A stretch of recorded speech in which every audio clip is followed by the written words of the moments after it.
ఆచా coding tutor training ఇచ్చి permanent IT job ఇస్తారు. 9697969788. కర్మనిల్ సింగ్ గారు, నమస్తే శిరీష.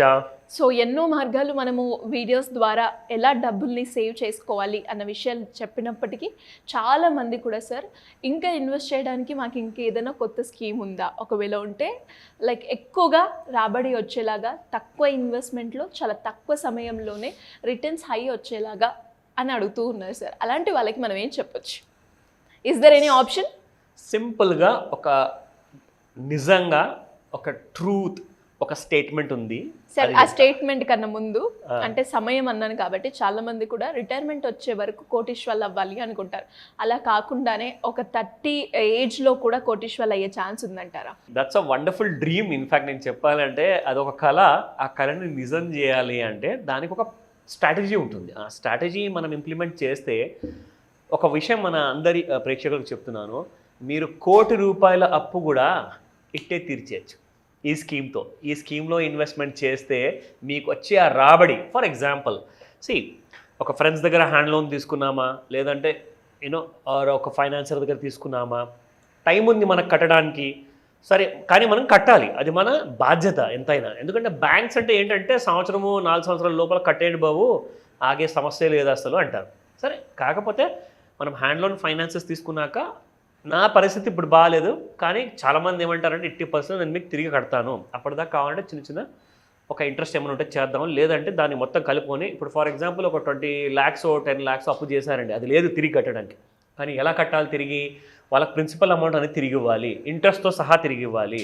అదేదో సింపుల్ ఇంట్రెస్ట్ లాగా రిక్వెస్ట్ చేసుకొని మన ప్రాబ్లం నుంచి బయటికి రావాలి అంటే ఫస్ట్ అండ్ ఫార్మోస్ట్ నేను చెప్పబోయేది, ఇప్పుడు మీకు ఒకవేళ జస్ట్ ఒక ₹1,00,00,000 మాత్రమే అవసరం ఉందంటే ఈ స్కీమ్లో ఇన్వెస్ట్మెంట్ చేయండి.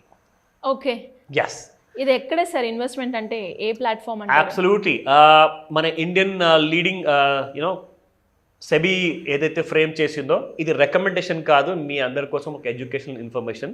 సో ఇందులో ఏంటంటే సెబీ నిర్ధారిత సెబీ గైడ్లైన్స్ ద్వారా క్రియేట్ చేసింది చాలా మంచి ఈటీఎఫ్లో ఇన్వెస్ట్మెంట్ ఆపర్చునిటీ ఉంది. ఇందులో మీరు పెట్టుబడిగా పెడితే ₹5,000 మాత్రమే నెలకి, పర్ మంత్. ఎన్ని సంవత్సరాల పాటు? ఎస్, అది చాలా ఇంపార్టెంట్, అది మీరు ఖచ్చితంగా అడుగుతారు. సో మీకు అట్ ద ఏజ్ ఆఫ్ 20 yearsలో స్టార్ట్ చేశారా ఉద్యోగము లేదా వ్యాపారము, 22, 23, 24, 25, 30 years లోపలే ఏజ్ ఉన్నారు, ఎగ్జాంపుల్ చెప్తున్నాను, or even if you are 40 years age, పర్వాలేదు, మీరు ఏ ఏజ్ ఉన్నా మీరు పెట్టుబడి పెట్టచ్చు. నా కానీ మన కోసము ఒక అప్పు అనేది ఒక భారం అనేది, లేదంటే అప్పు లేని వాళ్ళ కోసము నాకు ఒక ₹1,00,00,000 కావాలి, నేను కోట్లాధికారి కావాలి, దాని తర్వాత నేను కారు కొనుక్కుంటానా, ఇల్లు కొనుక్కుంటానా, అది నా ఇష్టం, తర్వాత చూసుకుంటాను. కానీ అప్పున్న వాళ్ళు కానివ్వండి, అప్పు లేని వాళ్ళు కానివ్వండి, మీ అందరికి కూడా ఈ ఐడియా చెప్తున్నాను. ఇందులో ఇన్ మల్టిపుల్స్ ఆఫ్ 5,000 పెట్టుకుంటే మీకే మంచిది. ఒకవేళ 5,000 పెడతారంటే ఆ స్కీమ్తో కూడా మీరు ₹1,00,00,000 సంపాదించవచ్చు. ఎన్ని సంవత్సరాలు అంటారా? అందరూ అంటారు, sir by the age of 59-60 years వరకు రిటైర్మెంట్ అయిన తర్వాత నేను కోట్లాధికారి అవుతానంటే అది కొంచెం ఎక్కువ, మరీ ఎక్కువ కాదు, సరే కొంచెం ఎక్కువ. ఎందుకంటే మనం అందరం కూడా 60లోనే మనము పని అనేది చేయడం ఆపేస్తాం, ఎందుకంటే మన హెల్త్ అవన్నీ కూడా మనకు ఆ టైంలో సహకరించవు. సో పాసిబుల్ ఉందా బిఫోర్ 60, బిఫోర్ 55, బిఫోర్ 50 అన్న పాసిబుల్ ఉందా అంటే ఎస్, పాసిబుల్ ఉంది అని చెప్తా. అది ఎలా? మీరు ఇన్వెస్ట్ చేసే ఈ స్కీమ్లో ఫస్ట్ ఆఫ్ ఆల్ నేను మీకు ఒక చిన్న క్యాల్కులేషన్ అనేది చూపిస్తాను శిరీష, దాని తర్వాత మీకు ఒక ఐడియా వస్తుంది, ఓకేనా? సో ఇది అప్స్టాక్స్ వాళ్ళది ఒక సిప్ క్యాల్కులేటర్ అనమాట. ఇది ఎందులో పెట్టుబడి పెట్టాలో అది కూడా డీటెయిల్స్ చెప్తాను మీకు. నా ₹5,000 మంత్లీ సిస్టమాటిక్ ఇన్వెస్ట్మెంట్ ప్లాన్లో మీ భాగంగా మీరు ఇన్వెస్ట్మెంట్ చేస్తున్నారు ₹5,000. మీకు రాబోయే రాబడి బేసిక్గా మీరు బ్యాంకులో పెట్టినా కానీ మీకు అందులో వచ్చే రాబడి ఎంత ఉంటుందండి? 7-9% మధ్యలో. 9% అంటే అది కూడా మీకు జనరల్గా కాస్త రేర్ ఆపర్చునిటీ ఉంటుంది, లేదంటే మీకు సీనియర్ సిటిజన్ ఉండాల్సిందే, అప్పుడే మీకు 9% వరకు ఎఫ్డీలో రేట్ ఆఫ్ ఇంట్రెస్ట్ వస్తుంది.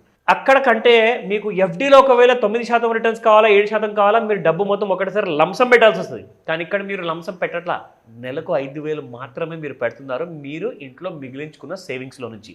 సో మంత్లీ పెడుతున్నారు కాబట్టి మీకు ఎఫ్డీ లాంటి రిటర్న్ కావాలంటే లంసం పెట్టాలి. ఇక్కడ అలాంటి హెడ్ఏక్స్ లేవు, మీరు నెలకింత పెట్టుకోవచ్చు. 12.5% ప్రకారంగా సంవత్సరానికి అగ్రిగేట్ యావరేజ్ రిటర్న్స్ అంటారు దాన్ని, ఏఏఆర్. సో దీనిలో మనం చూసుకుంటే 12.5% కంటే ఎక్కువ నాకొద్దు. మీకు స్టాక్ మార్కెట్ చూసుకుంటే కనీసము 15% నుంచి 20% మధ్యలో ఈజీగా ఇస్తుందండి. నేనైతే 12.5% చెప్పాను. ఒకవేళ ఎవరైతే 20 ఇయర్స్ ఏజ్లో 21 ఇయర్స్ ఏజ్లో జాబ్ స్టార్ట్ చేశారో వాళ్ళ ఫ్యూచర్ని వాళ్ళు బిల్డ్ చేసుకోవాలి అంటే జస్ట్ వెయిట్ ఫర్ 25 ఇయర్స్. మీరు పెట్టిన పెట్టుబడి కాస్త మీ 5,000 రూపాయలు 25 సంవత్సరాల్లో 15 లక్షలు అవుతుంది ప్రతి నెల పెడితే. అప్పుడు మీకు వచ్చేది 1,76,558 రూపాయలండి. కోటి పైన మీకు రాబడి అనేది వస్తుంది. ఇది గ్యారంటీనా అంటే అసలు జీవితానికే గ్యారంటీ లేదు బాబు, నిజంగా చెప్తున్నాను. మనం ఎప్పటిదాకా బ్రతుకుంటామో అందుకే మనం నామినీ పెట్టుకుంటాం. సార్ నామినీ పెట్టాలి కదా, మరి ఎందుకంటే నేను ఇంత పెట్టుబడి పెడుతున్నా అని చెప్పి దానికి అవసరం ఏంటి? ఎందుకంటే మనం కూడా బ్రతుకమో అన్న గ్యారంటీ మనకి లేదు. సో గ్యారంటీ గురించి మాట్లాడకండి. లైఫ్లో ఎవరన్నా ఏదైనా గ్యారంటీగా వస్తుంది అంటే మాత్రం నమ్మకండి అని చెప్తా. రిస్క్ అయితే ఆలోచించాలి కదా సార్, ఎలా ఉంటుంది? అబ్సల్యూట్లీ, డెఫినెట్గా ఆలోచించాలి. మనం ఎవ్రీ డే లైఫ్లో చిన్న పెద్ద రిస్క్లు అనేది మనం తీసుకుంటామండి. కానీ రిస్క్ని మనం బ్యాలెన్స్ చేసుకుంటూ, అదే 2 వీలర్ పైన ఆఫీస్కి వెళ్తే, కారులో వెళ్తే, నడుచుకుంటూ వెళ్తే, బస్సులో వెళ్తే కూడా మన జాగ్రత్తలు మనం వహిస్తాం కదా. అలాగే అదే జాగ్రత్తతో మీరు ఎలా రిస్క్ని మినిమైజ్ చేసుకుంటే ప్రాఫిట్ మీది మ్యాక్సిమైజ్ అవుతుంది. ప్రాఫిట్ పెరగాలి అంటే ఏం చేయాలి, దానికి నేర్చుకోండి అని చెప్తాను. You have to learn before you invest అండి. అలాంటివన్నీ కూడా మీరు నేర్చుకోవాలి. కాబట్టే అలాంటి విషయం చెప్పే ముందు ఫస్ట్ అండ్ ఫార్మోస్ట్ మీరు 20 ఏళ్లలో స్టార్ట్ చేస్తే అట్ ద 45th ఇయర్లో మీరు కోట్లధికారి అవుతారు. ఒకవేళ మీరు 5,000 కాదు 10,000 పెట్టుబడి పెట్టారనుకోండి, మీకు ఎంత వస్తుందో చూపిస్తాను. 10,000 రూపాయలు ఇన్వెస్ట్మెంట్ పర్ మంత్ 12.5%, సేమ్ 25 ఇయర్స్కి డబల్ 2 crores 7,53,115 సింపుల్గా డబల్ అయిపోతుంది. మీరు ఎన్ని కోట్లు మీరు సంపాదించాలనుకుంటే అన్ని 5,000 రూపాయలు మీరు యాడ్ చేసుకుంటూ వెళ్ళండి in multiples of 5,000 rupees. So you can become a crorepati. More than 1 crore కావాలి అనుకుంటే. ఒకవేళ నా ఎక్కడ పెట్టాలి, అదే కదా ప్రశ్న. ముఖ్యమైన విషయం చెప్పాలి శిరీష, ఇది రికమెండేషన్ కాదు, మీ అందరి కోసం ఇన్ఫర్మేషన్ మాత్రమే. సో ఇక్కడ మీరు చూస్తే వాట్ ఆర్ ఈటీఎఫ్స్. షేర్ మార్కెట్లో షేర్స్ జీరో అయిపోవచ్చండి.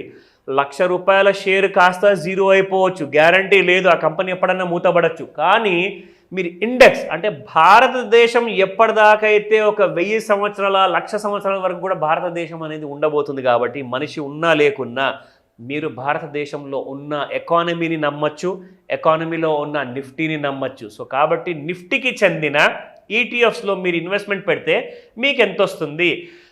ఒక్క సంవత్సరంలో మీకు దాదాపు ఇక్కడ మనకు ఇన్ టర్మ్స్ ఆఫ్ పర్సంటేజ్ చూసుకుంటే 116% సిపిఎస్సి ఎక్స్చేంజ్ ట్రేడెడ్ ఫండ్ అని చెప్పేసి మీకు ఒక సంవత్సరానికి 1,00,000 రూపాయలు పెట్టుబడి పెడితే 1,15,000 రాబడిని ఇచ్చింది మీకు సంవత్సరంలోనే అండి.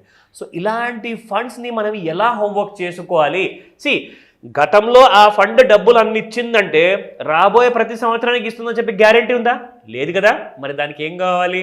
దానికి నేర్చుకోవాలి, రీసెర్చ్ చేయాలి. అంటే అది ఎలా చేయాలి, దానికి టెక్నికల్ అనాలిసిస్ ఏంటి, అవన్నీ కూడా నేను మీకు ఆ సహాయాన్ని అందిస్తాను ఖచ్చితంగా.